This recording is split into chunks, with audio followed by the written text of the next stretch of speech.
Let us see how many participants. All right, so first of all, thank you and welcome to this fantastic webinar that we've been preparing for a while now. I am Valerie Zakka, your host, and I'm going to be managing a bit. I will introduce everything in due time. Okay.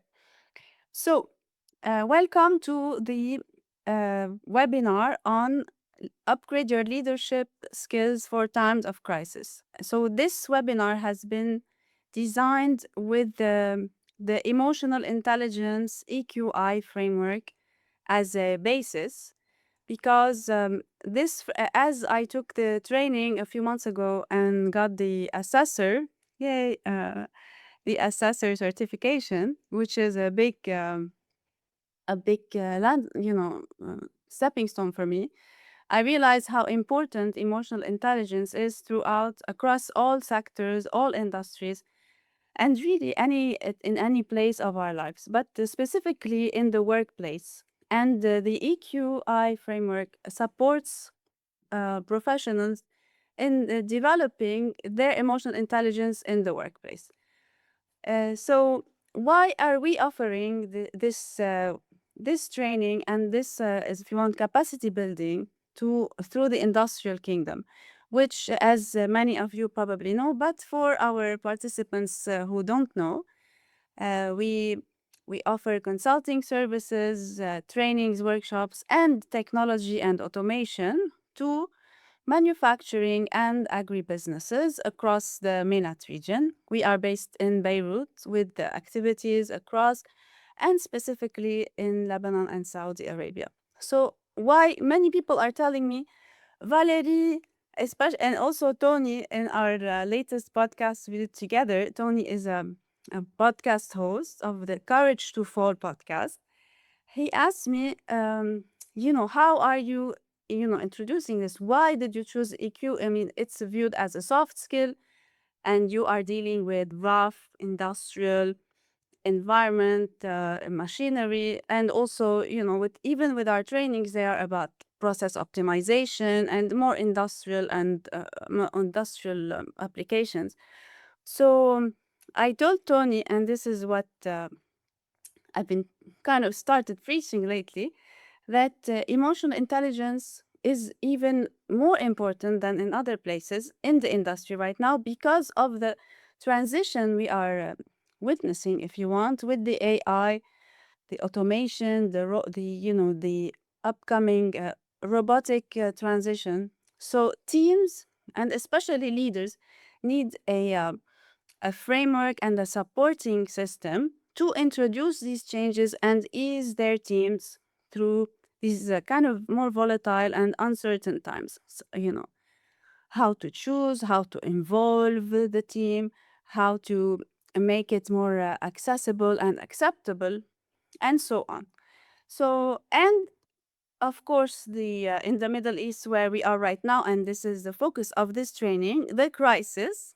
So, I thought it's a perfect time to host this webinar with the wonderful support of MRC International People Training and the wonderful Andrea, who will be guiding us through the EQ and the EQI framework as a whole and how this is connected to resilience and leadership in times of crisis. And of course, we have the priceless cooperation of Tony,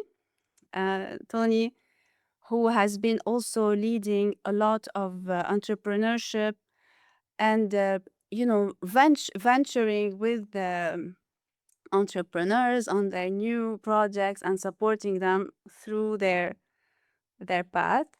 Both of them will introduce themselves. So for now, I will leave the floor to Andrea. And just to start, before we start, please make sure your mics are muted, your cameras are off. And for questions, please type them in the chat. We're going to have a Q&A session at the end.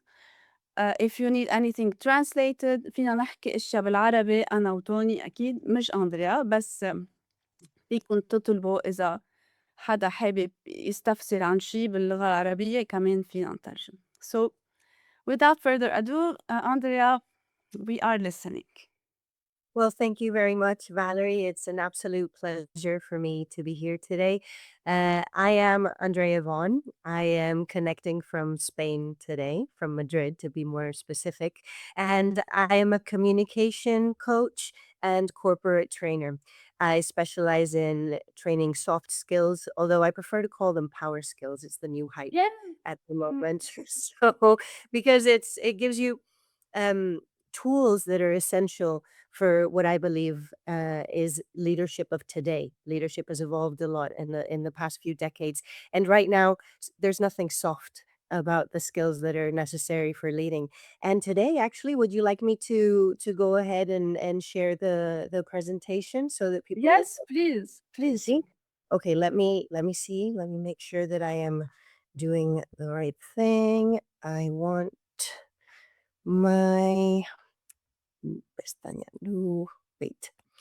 Ah, as you said, usually this Yes, happens. there's always one thing, you test everything, and there's one thing that you have not. Okay, I'm gonna share my whole screen and go to my presentation, and there you go. Can you see it?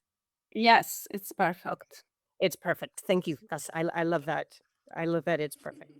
Okay, so I'm going to go ahead and start, first of all, by saying good afternoon to everyone who is joining us. And thank you for giving me this opportunity because today we're going to explore the world of emotional intelligence. And more importantly, how understanding it can strengthen your leadership in times of crisis. Now, we're aware that many of you are leading in highly demanding environments where pressure and uncertainty are a part of daily operations. And in this type of context, I'd like to start with a key idea. To understand how we lead under pressure, we first need to understand how our brain works. Yeah, funny, but it's important. So, if we look at our brain, when we perceive a situation as threatening, the brain activates a stress response system. A key part of this process is the amygdala, the little light that you see in my chest pawn. The leader is in green. The amygdala detects danger, and what it does is it triggers a rapid response. In most cases, we call it fight, flight, or freeze. Now, this mechanism has always, throughout human history, been essential for survival. If back when we lived in caves, if there was an animal that was going to eat us, then this was essential because it would make us survive. But if we look at it for leadership, it's not necessarily the best thing. We can simplify this fight, flight, or freeze response when we talk about the concept of the three brains.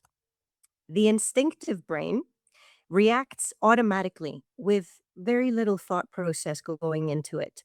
The emotional brain, on the other hand, processes, the feelings that are triggered by the situation we are in. And the rational brain thinks first and enables us to analyze and decide in a more rational way. Under pressure, the instinctive and emotional systems take over, and the rational brain becomes less effective, unfortunately.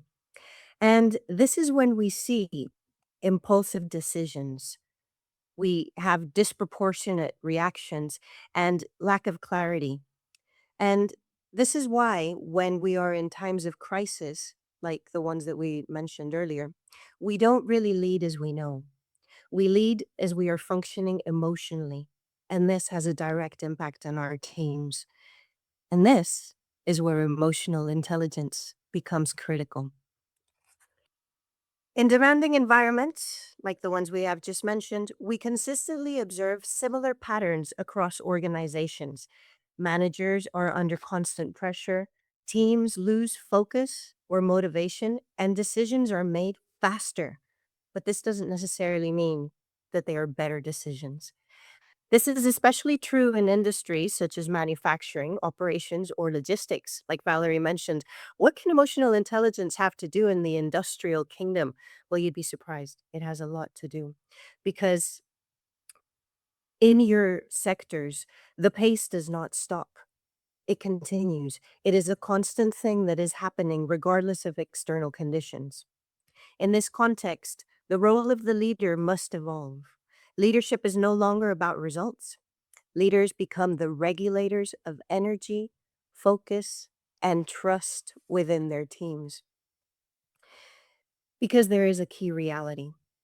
The emotional state of the leader is amplified across the whole team. As you can see, the little green pawn is giving away uh, vibrations to the rest of the team. And that's exactly how it works. It impacts the team's performance, the type of decisions that are made, and the stability of the team as a whole, and every member individually. Now, let's actually get into emotional intelligence and take a closer look at it in detail. Emotional intelligence, according to the model of EQI 2.0, which was developed by MHS Talent, is a set of skills. I mean, it's skills. That means it can be developed. So it's a set of skills that determine how we understand first ourselves, how we express ourselves, how we relate to others, how we make decisions, and especially how we manage under pressure. It is structured into five key areas, and we're going to take a closer look at them right now. Here you can see the wheel of emotional intelligence. You see self perception at the top, then self expression to the right, interpersonal skills, decision making, and stress management. Now, if we look at the emotional intelligence wheel more closely, we see that each one of the five areas is then expanded into three sub areas. Self perception includes self regard, self actualization, and emotional self awareness. Self expression breaks down into emotional expression, assertiveness, and independence. Interpersonal includes our relationship with others, empathy, and our social responsibility. Decision making has problem solving, reality testing, and impulse control. And finally, stress management includes flexibility, stress tolerance, and optimism. Okay, so we're going to delve further and deeper into this wheel, but I just wanted to put it out there because being a wheel, I want to leave very clear that it doesn't operate independently. Each area is connected and they function as a system. How you think influences how you act. How you act impacts others, and that, in turn, impacts and shapes results. Therefore, when we talk about leadership in times of crisis, we are really talking about how this system performs under pressure. Okay. Now, let's take an even deeper dive into emotional intelligence and all five areas that are applied to leadership. If we go into self perception, we have to see it as internal clarity. Look at yourself in the mirror emotionally, like the little pawn is doing in the image. How you see yourself determines how you act under pressure. It is easy to doubt more, be more reactive, and lose your sense of direction. But strong leadership requires understanding what is happening internally, accepting your strengths and limitations, and having the ability to maintain focus. If I were to give you some practical insight on how to work on your self perception, it would be to recognize and celebrate progress, no matter how small it is. Seek feedback to grow, not to validate yourself, and evaluate your performance, but without relying solely on external feedback. Because without internal clarity, how are you going to create clarity for others? It's technically impossible. So once you have clarity, you need to communicate it. And that is when we move on to self expression. In uncertain environments, ambiguity from leaders creates anxiety in teams. This involves emotional expression and assertiveness. In this area, it is important to communicate from ownership. Now, what do I mean by that? I mean, we have to communicate from I need, I think, I want, I made a mistake, I'm sorry, and not from blame. Because when we start saying things like, you did this wrong, or this was because of you, then we're not expressing ourselves emotionally properly. So be clear, direct, and be respectful. Prepare conversations in advance, especially if they are difficult conversations. Now, leaders' words are not just there to inform, they shape the environment. No leader sustains results alone. And in times of crisis, relationships become strategic. Your relationship must be built on trust. You have to be empathetic, so empathetic, and share the responsibility. Work on this by investing time in understanding how your team is feeling. Yes, it sounds a little bit like, ugh, do I have to? But it's very important, and you'll see how it all works together. Because once you know how your team is feeling and not just what they're doing, they're going to feel more engaged. If you listen actively to them without interrupting or judging, they're going to be feeling heard and important. Create real spaces for dialogue where people feel safe to express themselves freely, because teams built on trust perform better under pressure. Now, leadership is about making decisions. But in certain contexts, emotions can directly influence how we decide. This includes problem solving, reality testing, and impulse control. It is important before deciding to identify what you are feeling, separate the facts from interpretations, and avoid both impulsivity and paralysis. Good leadership is not about fast decisions, even though we're quick sometimes. It is about sound decisions under pressure. So, how you manage stress is the foundation that supports everything else. I think this is probably the most important in times of crisis. How you manage stress determines how you lead. You have to be flexible, you have to tolerate the stress, and funnily enough, you have to become an optimist if you're not one already. You have to accept that change is constant, identify early signs of overload to avoid burnout, and reframe challenges, identifying the things you can and should control. The rest will follow. If it's out of your control, don't worry about it immediately. Only focus on the things that you can control immediately. And going back to optimism, it's not about ignoring reality. Oh, I'm a happy, happy optimist. No, it's about maintaining direction despite uncertainty. And all of this that we have just looked at directly impacts well being, and well being directly impacts performance, because teams that are emotionally stable make better decisions, collaborate more effectively, and sustain results over time.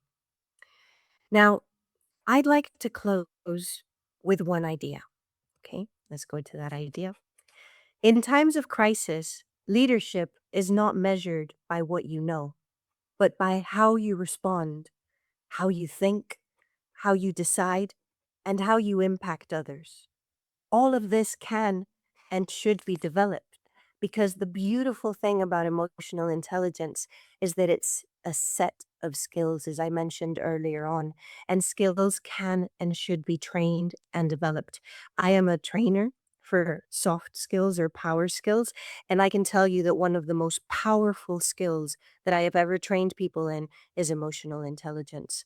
And I'm going to leave you a question, okay, that I want you to think about for the next few minutes while we finish and have a little conversation and give you examples of when we have used emotional intelligence and how it has worked in our line of work. This is the question. Think about it. Are you developing these capabilities intentionally within your organization? But hold that thought. Now, Valerie, I'm going to stop sharing unless you want to maintain that question there. Do you want me to leave it there? Yes, leave it there for now Okay. so that Okay. it's soaked into our brains and we think about it. And then when it's time to transition, we will change it. Perfect. So, are you developing these capabilities intentionally within your organization? How was that? Was that okay? Was it clear? Do you think the message went through properly? Yeah, let us know in the chat. And before I move on to Tony and Valerie, where I'm sure they're going to give us some excellent examples, I am going to shy away slightly from corporate and industrial, and I'm going to take it to personal and home level because leadership is not something that happens only in a company. Leadership is something that happens even at home. And I want to give you an example of something that happened to me with my kids and how it can then be extrapolated to a company. I'll let you do that extrapolating. But I have two daughters. Right now, they are 10 and 12 years old. They're called Alessia and Sara. When Sara was 8 years old, she was a little terror. Like I couldn't get her to do anything. We were always fighting. The At home everything was always very shouty and bad reactions from everyone. I live on my own with them. I'm a single mother. And everything was very stressful. So I decided that I was going to take her to the psychologist. Now, being from Gen X, psychologists are not something that Gen X is used to going to. But I thought, it's in. I'm going to take my daughter to a psychologist because it's what everyone's doing right now. And I never actually ended up taking her because with a psychologist, the first session is always with the parents. And in this case, it was with me. And I started talking to the psychologist and I realized that the problem was me. I realized that it wasn't that my kid was being naughty, that my kid was not doing what normal 8-year-olds are supposed to do. I realized that I was not managing my stress properly. I was not being introspective. I had no self perception. Obviously, I was not having any self expression, trying to get my kids to understand what I myself was going through. So I realized at that moment what emotional intelligence was all about. And I changed. I realized that I had to first work on myself, make myself do something about the levels of cortisol that were triggering my amygdala into that fight, flight, or freeze moment. And I decided to start going to the gym because I needed a little bit of me time. So I invested in a personal trainer. I started eating better, taking some time for myself, asking my mother to help me with the kids. And in turn, and in very little time, now I'm talking about 2 months, everything changed in the house. Everything changed in the house. I became, even if I say so myself, a true leader in my family because I learned that if I'm okay, everything else around me is going to be okay because I'm going to be make sure of it. So it's like when in airplanes they tell you to put your mask on first before you help others with it. I asked an air hostess about that, a flight attendant, and the flight attendant told me that the reason is because your brain when there's no oxygen, turns off within 2 seconds. Some people last more, some people last less, but 2 seconds. So you have to put it first on yourself so that then you can help another person who may have lost consciousness.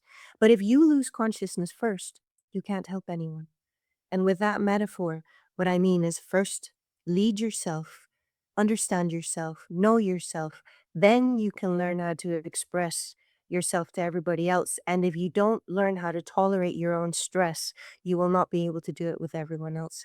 And that is the message I wanted to share with everyone. So now Valerie, Tony, I think Valerie maybe has a good example for work related more than family. Thank you, Andrea. That was wonderful and very well packed, well delivered, and something we can build on. The example, the home example, really was. I know it's probably might be irrelevant to some people, but I think you can put this in other contexts, and I totally agree.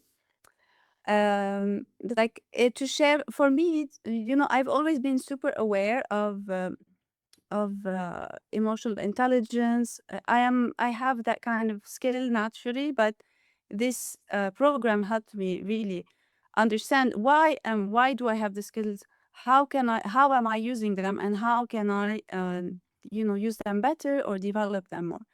But I know that I've used emotional intelligence in many situations in my work, and in my line of work, I go to a lot of rough places. I'm in factories. I'm with teams of different, let's say, compositions. I'm like with high level people, but I'm also many times on the shop floor with workers that are just operators, and sometimes in the farms. So I deal with a lot of different personalities and if you want kinds of types of people. And I remember, I'm gonna share this quick story.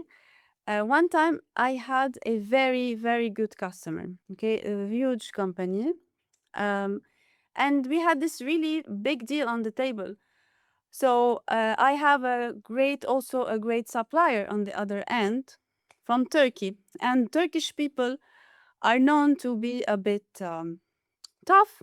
Okay, it's not true, by the way. It's a reputation, because so I learned Turkish to kind of crack through this shell, which is not true. And through learning the Turkish language, I was able to kind of understand them more, build more rapport, and so on. But so this is the first step. I kind of tried, I found a way to get closer to this supply market where I source a lot of equipment, automation, and solutions.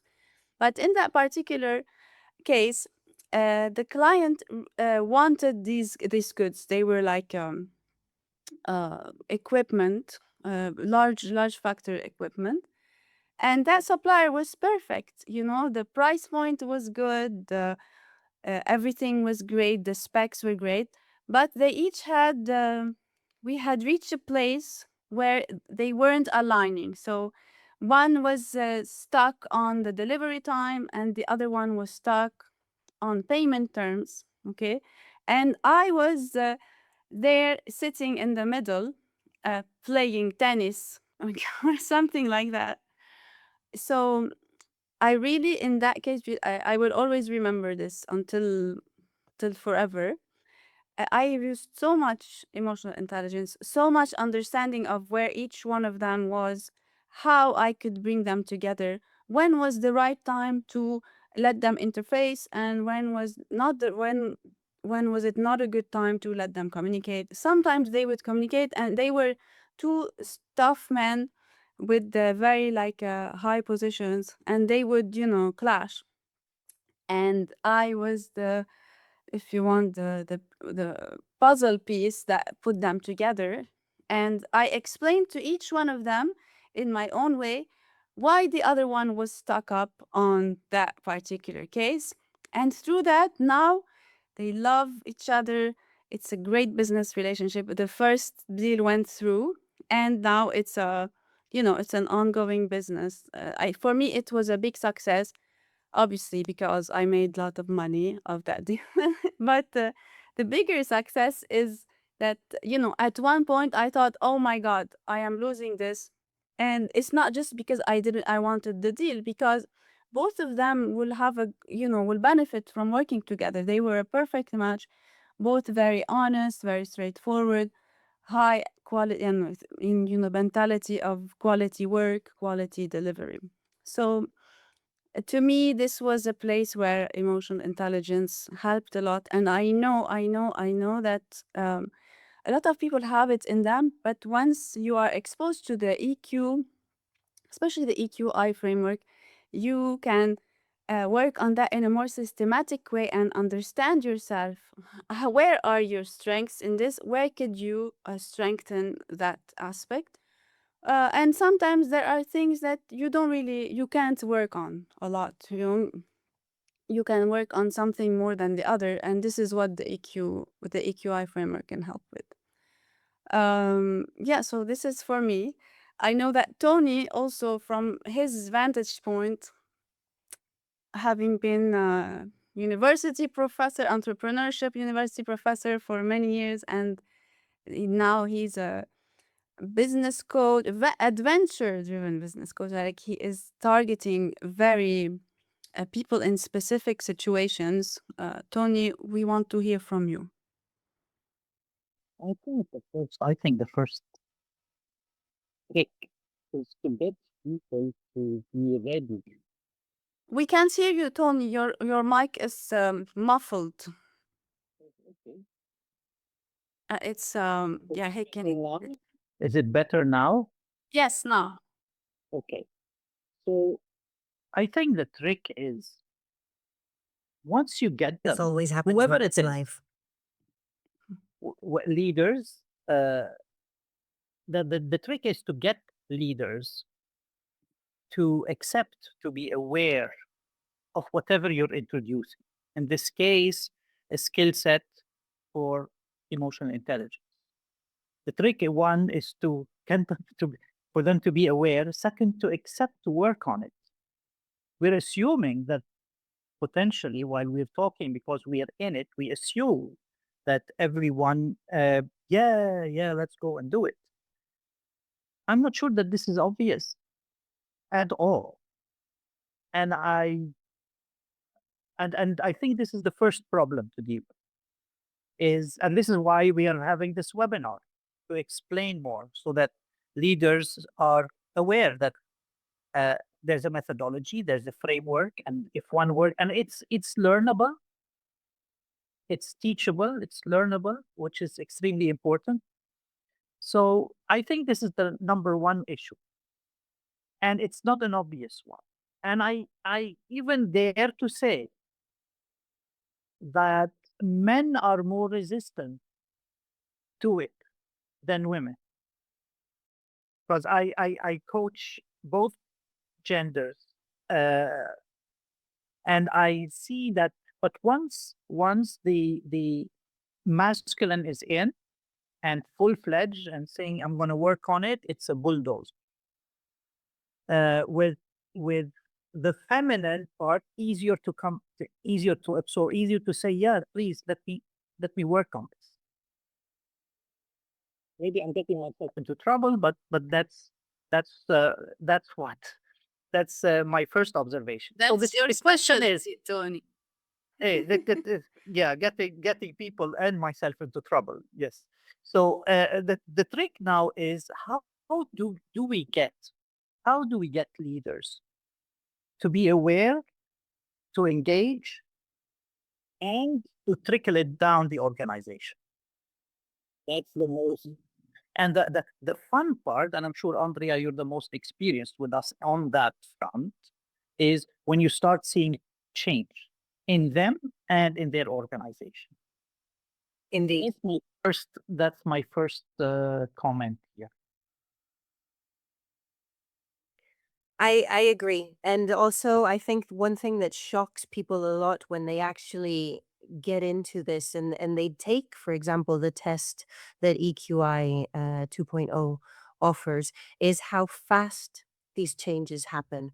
As soon as you start applying emotional intelligence to your team, if you are an entrepreneur, like you were mentioning, it's a moment where you might feel very lonely. I mean, I have been an entrepreneur in the past. I still have a couple of businesses on the side. And when I have started, I've had to believe in myself and do all the work on my own without really counting on a team. But if you don't have your self perception and self expression worked on, then when you talk with clients, like Valerie was mentioning before with the clients she spoke about in Turkey, you have to know how to handle your own stress tolerance and how to manage your stress to then be able to express yourself properly. As I showed, it's all a system. And if people take this test, if people read further into emotional intelligence in the EQI 2.0 model, they will realize that it's not a difficult change to make and that it actually helps you and everyone around you. As I mentioned, my example was far from the corporate world and as Valerie mentioned, probably unrelatable for some of the people who are joining us in the webinar before. But it's not just kids, it's parents, it's brothers, it's sisters, because it's about everyone who surrounds you. At the end of the day, humans are social animals and we function in a social environment. Whether you do it at work, outside of work, you have to be self aware. You have to be, your perception about how you function, especially under pressure, has to be something you're well aware of. And this model, the 2.0, gives you an insight. When I took the test, now I had already done the training like Valerie, and then I took the test and I was given my feedback after I had done the training. So I thought I was ready for it. Were you surprised by the results, or I did was you so expect? surprised. Well, I was surprised by part of it and not other, because I do know myself quite well. I have been working on my emotional intelligence now for a while, but there was one thing that shocked me. When it got to independence and decision making, I scored very low, because it's a score that you get, right? And I scored very low on those, and I didn't understand why. And then when I looked at the results from the test, and the feedback was given back to me, not only did it help me understand why it's hard for me to make decisions, um, but I also knew how to fix it. And ever since then, I am aware of that when I have to make a decision of no. You don't have to really worry about what other people think about you. You don't have to worry about the perception of others. Worry about making sure that you're okay with everything you deliver, and that you are sound with the decisions that you're making. And the rest, as I said, is out of my control and will follow. So just focus on the things that you can control. And I wasn't aware that I had that issue or problem until I took this test. So it was very eye opening for me. To participants and viewers who don't know about the test, can you give a brief, like a brief, Yes. how the test goes? What is it? Well, the Apart from EQI. workshops and in company programs, it is Mhm. a personal test that covers several layers in the workplace. That's right. Now, actually, I would like to invite everyone who is watching the webinar today to explore this further with us, to understand their profile and develop these capabilities in a structured way.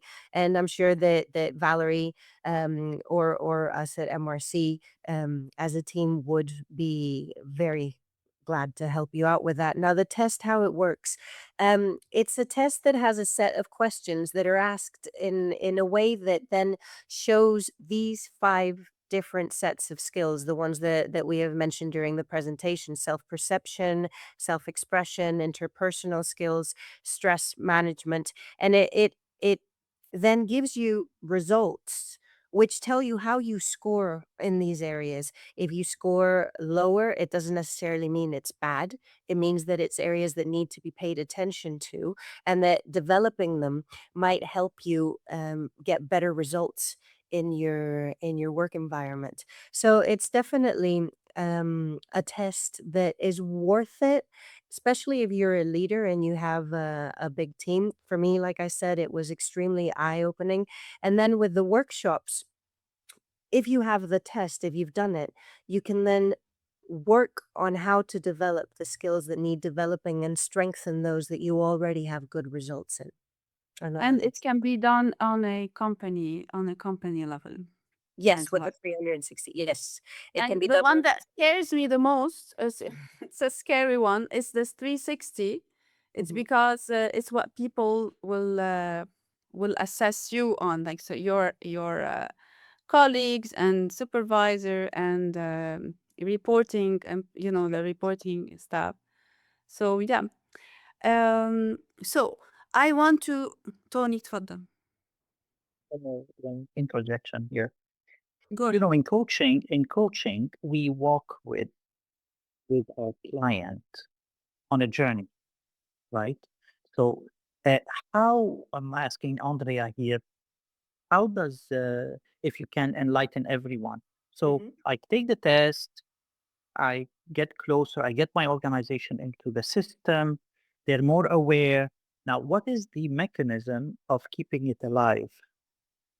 In coaching, you stay that lonely entrepreneur that we spoke about earlier, as a coach who is not within the organization, who Mhm. can talk to, vent with, think outside the box, be afraid, vulnerable, whatever.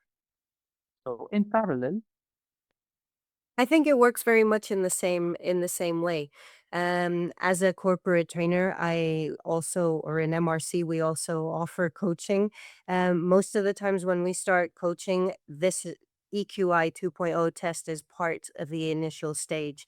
And then if you want to work it further and farther even than the workshop, coaching, if you need a little bit of guidance, is definitely the way that I would suggest to go forward with it.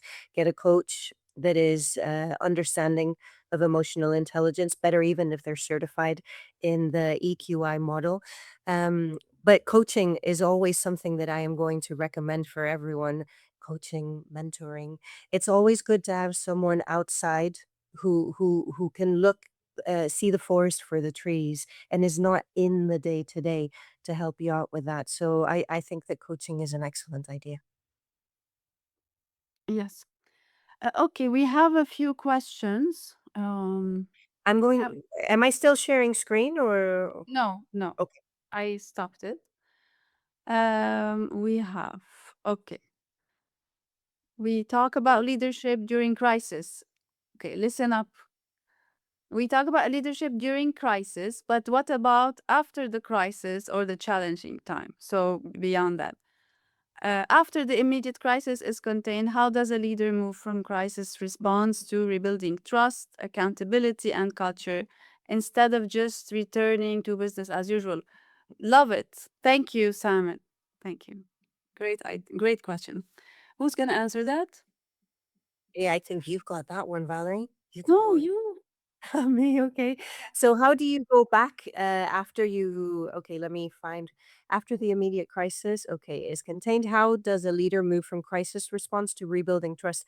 Um Well, you don't actually I wouldn't see it as a before the crisis and after the crisis. I see it as a constant thing. Once you start working on emotional intelligence, you automatically come out of that crisis situation because you learn how to regulate your emotions regardless of what is happening externally. So you function in a way during crisis that might be under a lot of stress if you're not emotionally aware of what is going on, if you're not emotionally aware of yourself, of your team, what they might be feeling, what is being needed. Maybe once the crisis is over, and let's hope that that's how we live from now on forever without a crisis, you don't need to be as on top of everything because people will be more relaxed and emotional intelligence will have seeped in deep into everything and the whole system of how people work in a team. So, the biggest and hardest piece of work that a leader has to do when they start implementing emotional intelligence in their team is at the beginning, is when you have to change the way things are done. I have an example of a company I visited recently. The owner of the company wrote a book called Love as a Business Strategy, which sounds a little bit like what love as a Yeah. business strategy, but it has a lot to do with emotional intelligence. This was a CEO who built a company called Softway. You can look them up online, and it was a multi-million company. He had thousands of people working for him, and from one day to the next, they hit a crisis. They just couldn't make the amount of money they had been making until then, and from one day to the next, he had to fire 300 people. And he did it by just saying, "You're out." And he had no emotional intelligence at all whatsoever. And he was at the brink of losing his company that it had taken him so much hard work to build. And then he had an epiphany. The book explains how this epiphany happened, but he basically realized that he had to start caring about the people in his company. He had to start caring for their team, how they felt at work, how they functioned at work, and he completely turned his company over and back to not only making what they were making before, but going way above what they were doing. So during the crisis, he turned to emotional intelligence, and after the crisis, he just didn't stop. It just continued. He didn't change his modus operandi because it was already working for him, and the team learned to work in that manner, and today they're a very successful company. So this in this, I think he worked in the interpersonal Mhm. sub skill. Just Absolutely. a note as well to our participants.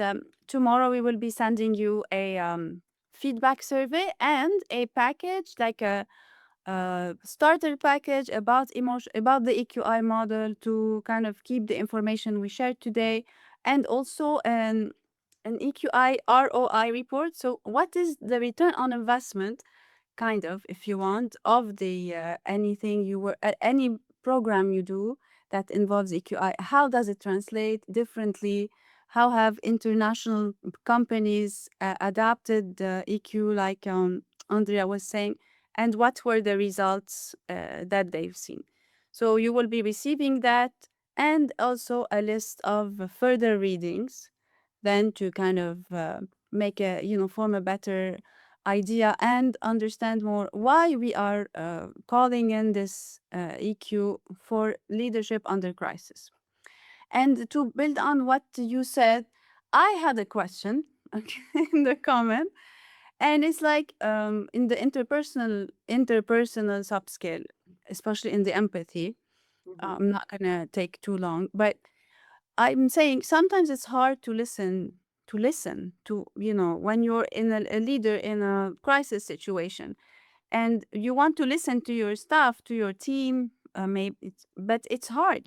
How do you listen, make people feel heard, but also not lose sight of the objective and of the goals you have, and as well you want to make sure you take everyone from point A to point B without like being thrown out of course. What would you say that, Andrea and Tony? Tony, do you want to go ahead?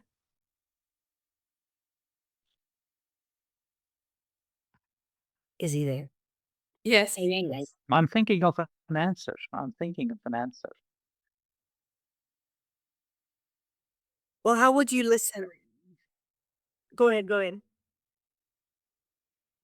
It depends. Usually, if there are more than X number of people reporting to me, and there shouldn't be more. First of all, I cut them down to a manageable number. I think the magic number is somewhere between 7 and 10 people who report to one person.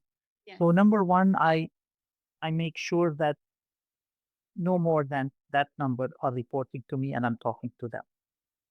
That's one. Second, and doing, but also I'm linking it to one of Samer's questions. How much do if I need to talk, how much do I disclose? Knowing what I know. That's question number two. Is things are changing quickly, and what do I do? I say a truth, not the truth, the whole truth, and nothing but the truth, because that also is changing. So I try to understand whoever I'm talking to. There are some people who like to see the big picture so that they can work on the smaller things. And there are other people on needs basis. Just tell me, what do we have to do by next week? I'll focus on that. And I'm comfortable doing that. So the trick is not to listen to the words, watch the action. I like that. Actions. Speak loud, speak louder. If they're starting to ask more questions before they move, it means that they're not comfortable with their autonomy. They're not comfortable with, they want to make sure that you, on top of the pyramid in this case, are happy with what they want. So Mm. that would be one thing. Watch for the nonverbals. I think it's way, way, way louder than anything else. And if anyone has the guts to come and tell you so and so or something is not working, really listen, because it took them so much to walk in the Mm. door and to tell you something. So Yes. really listen, and zero judgment, zero judgment. I'm almost bordering on on saying compensate them, right? So even kudos for those people who are vocal, and even if they rub you the wrong way, especially if they rub you the wrong way, maybe that's good, because we need that, as whoever is leading needs that. These are the things I would I would look at, do I always look at them? No, definitely not.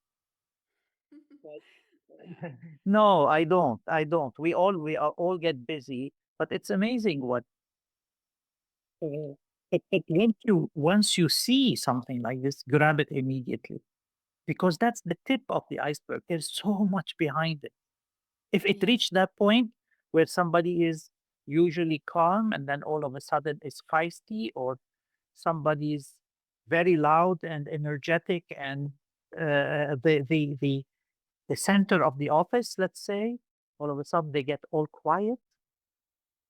Yes. So if I Actions more have than to words. add Yes. something to that for beyond the crisis, because in the crisis here in Lebanon, we have now like a default crisis mode that we turn into once things get back in action, let's say. But let us talk, for example, in Saudi Arabia. They've had a very weird year. It's the first time for them. Maybe they have these threats in bombing and things like that. And I've noticed from our clients and how everyone kind of went into, oh my God, freeze mode. And that was a complete, like what you introduced with, it was a freeze mode, not fight, not flight, freeze. Everything was frozen. Everyone didn't know what to do. And I noticed then after a certain time, some of these managers, these leaders, and these CEOs have tried, they started um, shifting the operation. They've used kind of an instinctive mode of doing business without knowing, without being used to that. Like they've adapted operations, they've into hybrid working or remote work. They've changed their locations for a while. Like they found temporary locations.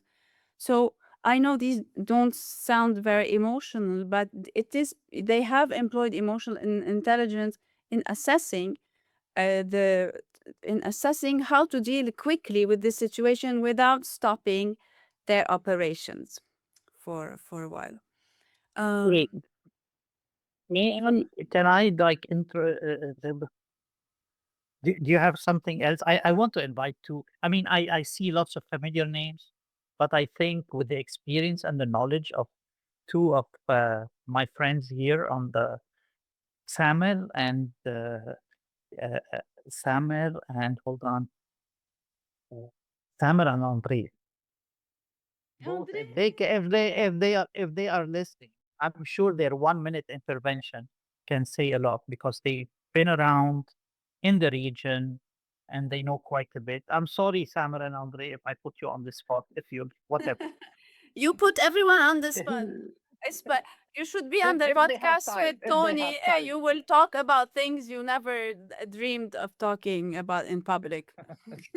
Okay. Yeah, Feel like sure. it. Yeah. We are happy to extend. We are enjoying this conversation a lot. If the participants, first of all, thank you for staying with us. This is a very valuable conversation. We will allow Love you to to speak. speak. Yes. Please allow Andre to speak. Magic lamp. Mute. I need to ask the Hello. magic lamp. Hi, Hi, Andre. Andre. There he is. Hi, hi. Thank you for joining us. I need you to just repeat. Thank you for this valuable session. I just need you to repeat the question because I was distracted for a moment. There is no question. There is, Andre, your experience, your feedback on what we've been talking about. Uh, your uh, small And how people reflection. have reacted to the crisis? How have people adapted, especially in the Gulf region? Um, Yeah, yeah, cool. Good. First, thank you, Valerie. Thank you, Andrea. We have the same name for the session, and thank you, Tony, for always adding value. And about the Gulf. Well, first, I would say, uh, in Lebanon, before the Gulf, people are very fast into taking action and to adapting to crisis because we're trained. Like we're living yeah, it on a almost day exactly. to day, week to week. And this is great. And that's why you see that most of the Lebanese people operating in the Gulf area, they were I use the word anti-fragile, and we've discussed that on the podcast with Tony. You can listen to it on Tony's podcast. Anti-fragile are the people and the systems and the organizations who become stronger on every hit and every crisis. And mostly, of course, they are self-aware. They self-manage themselves and regulate very fast, and they operate in a good social intelligent environment. So in the Gulf, I would say first that yes, people were in the freeze mode. You talk about fight, flight, freeze. They were in the freeze mode because it's the first time it happened into many of, at this level, it's the first time they got into this crisis. They faced the COVID crisis. It was also a first time crisis in such a magnitude, but the war was super unpredictable and it hit a lot of businesses. How they operated, many of them used the strategies and the insights they had from COVID. For example, when we talk about supply chain disruption, last week I was in Saudi Arabia, and they said the same about the supply chain disruption. They also operated the same, let's say, steps that they've used during COVID. Many of them, they were in somehow panic mode because of the clients using the living in ambiguity. We use the VUCA word in business and in military, so it was VUCA all over. It took them time. I would say they were slower than the most resilient countries like Lebanon, Jordan, and Iraq, for example. But they were able to operate and gain momentum by time. It's true. They many did use. We hadn't thought of that. The COVID did teach us a lot, and I know that the MRC did a lot of work during COVID online, right? This was where the EQ was a huge asset for people dealing with that. That kind of. Yeah, people did use COVID crisis response strategies. That's true. Mm. So I'm gonna take one more question, and Andre, we also would love to hear from you about it. This one, let's see. Mm, okay. Within the EQ framework, self-awareness is often seen as the starting point. Mhm. In a crisis, how can leaders quickly recognize their own emotional triggers before those emotions affect decision making, communication, or team confidence? This is Summer. This is the crux of the EQ model, wouldn't you say, Andrea? Yes. Yes, I agree. I mean, first you have to know your triggers. You have to recognize how you can handle stress. I mean, I think the word for what was being mentioned before is resilience. You have to work on your resilience and adapt yourself before you communicate to your team. Work on yourself first. How can you recognize it? Well, you recognize yourself in one of those three positions: flight, fight, or freeze. If you freeze, your brain can only function in that state for a certain amount of time. So there's going to be one moment where a small moment of clarity where you have to act, and when you get that moment of clarity, you sit back, you relax, however hard it may seem. You relax for a minute and you think, okay, where am I? Where do I have to go? And how am I going to do this? Set out your objectives clearly. And only when you have your own thing managed, you can then communicate to the team. But communicating to the team when you don't have your mind clear and you have that internal clarity can complicate things. Now the reason why it has to be quick is the reason why we are the leaders. You're not put in a managing position for no reason. You're put in a managing position because these things are already expected of managers. It's not something we're usually trained to do, but it's something that is expected from managers, leaders in this case. So you have to be able to lead yourself first. And if it's a moment of crisis, you have to step back from the crisis, think strategically, and then communicate that strategy to your team. Yes, and the EQI model does support tremendously on this front. Mhm. Um, you need okay, and then the one more, since EQI 2.0 is largely used for leadership development, how would you compare it with other tools like MSCEIT or GENOS or ESCI when preparing leaders specifically for crisis situations? Uh, I don't know how to answer this question. Me neither. Okay. But it's a very good question, and I will look into it. And if you want to, I will give you an answer as soon as I have it. Yes, please, please. Okay, so I am writing this down. And yes, I will send Valerie an answer because I think this is not the. It might be the first, but not the last time I might get this question. Yes. Okay, so with that, I'm going to give you some parting notes. Let me try to share my screen. Can you see my screen? Yes. Okay. So first of all, can you see everything? Can you see this tab? The Yes. tab? Okay, I want you to not see it, but it's fine. First of all, thank you. Thank you to everyone that came and left because I know life uh, forces us sometimes. And thank you to everyone who is still with us. Thank you. I really hope you enjoyed this session and you found it beneficial. We did have a short time. This is supposed to be an introduction. Next steps, we would suggest self-assess and apply. Think about Andrea and Tony's insights and mine also. Okay. During the upcoming days, as while this information is still fresh in your brain, and see how you can implement some of the ideas or assess what are the areas in your life or in your team. When we talk about you, this is mostly a workplace exercise. Assess the areas in your team where things could or in your life as a leader with the areas that could need development. We're gonna send you